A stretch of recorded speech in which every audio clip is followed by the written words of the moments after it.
మీలో కూడా గుర్తుపెట్టుకోవాలి, పిల్లలు బాగా చదువుతున్నారు, నాలెడ్జ్తో ముందుకు పోతున్నారు. భవిష్యత్ అంటే ఒక చదివే కాదు, నాలెడ్జే కాదు, మనం అన్ని రంగాల్లో అభివృద్ధి కావాల్సిన అవసరం ఉంది. ఈరోజు ప్లాస్టిక్ ఉంది, చాలా ప్రమాదకరం. నిన్నే మా కృష్ణయ్య గారు ఒక ఆర్టికల్ రాశాడు, చూశాను. అడవుల్లో ఉండే ఏనుగులు కూడా ప్లాస్టిక్ తిని చనిపోతే దాన్ని పోస్ట్ మార్టం చేస్తే కొన్ని కేజీలు ప్లాస్టిక్ పేరుకుపోయింది.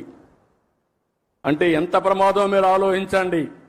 ఈరోజు మనం తినే తిండి కూడా ప్లాస్టిక్ అంతా ఉపయోగించిన తిండి మనం తింటున్నాం.